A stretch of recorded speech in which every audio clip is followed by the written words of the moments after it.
thinkorswimindicators.com, showing you another one of our indicators.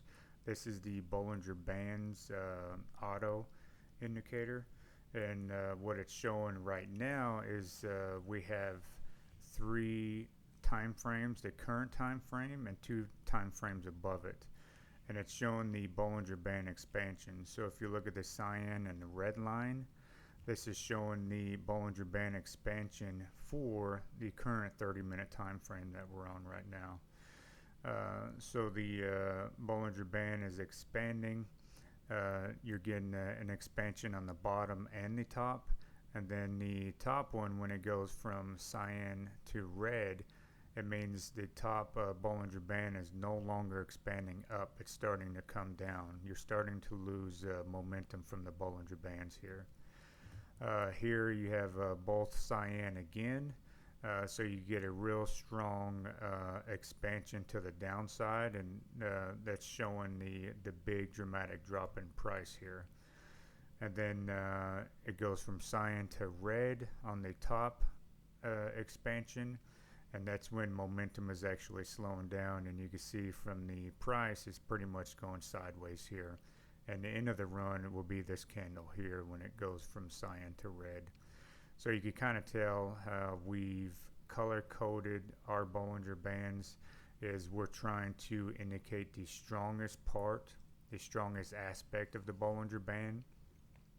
When it actually weakens, you get a different color change. And when it's the strongest, both bands are the same color, the cyan.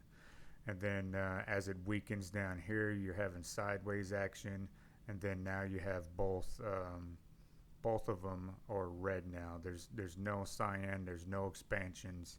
The Bollinger Bands are starting to bottleneck in here again, and then getting ready to expand again. And what we have here is we have the current time frame, the 30-minute, and we have the 1 hour, 2 hour indicated on here.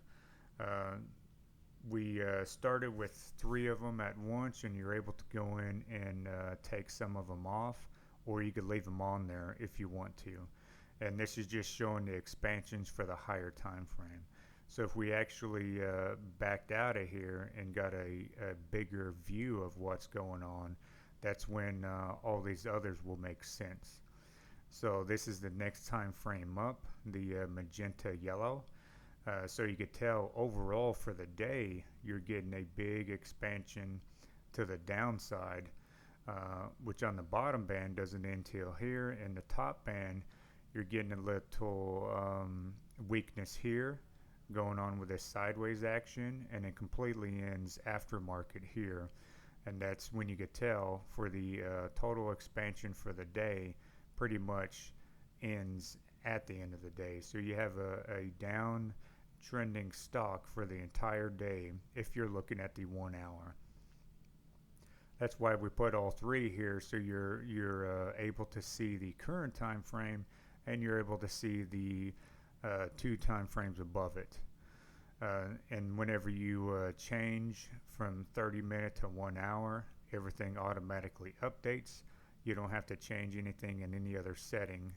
Everything is auto adjust for you. So if you don't like the other two lines on here, you're able to take those off. If you go to the studies, we'll show you what options we actually have for this study. Click. So these are the options for the actual study. We have three different periods. Again, our automatic and manual mode. You can select from automatic or manual.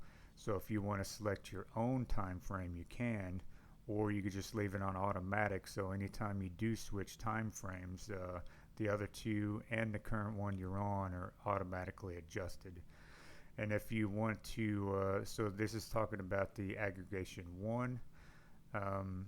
So whether to hide it or not, we currently have all three shown by default.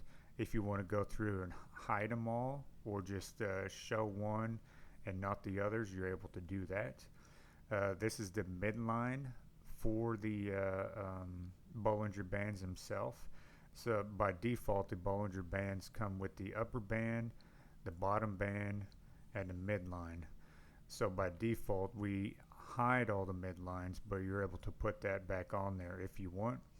We have the average type to simple, a length of 10, the default is 20, and deviations up and down of 2 with the displacement. That's all the options you have for the regular Bollinger Band. So this is what I'm talking about. If you don't want all these multiple lines on here, you just want the current line that you're on, the current time frame, you could go through here and hide the aggregation 2. You could hide the second one, and then you get, these are all the options for the second one. The same thing here, and you could go through and you could hide the third one.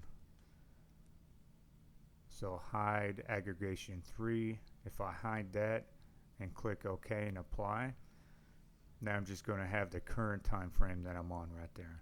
So you can see how using this indicator you can adjust all the colors, all the options, show one, show the current time frame, the 2 time frames above it. There's all different options you could do on there, but it's all customizable by you. We made these indicators to where you're able to change everything about them. You don't need any coding experience. All the options are on here, plug and play, and you're able to do whatever you want to it. If you have any other questions or anything, there is a contact option on our website. Just go to that contact, fill it out, ask your question, and we'll get back to you as soon as possible.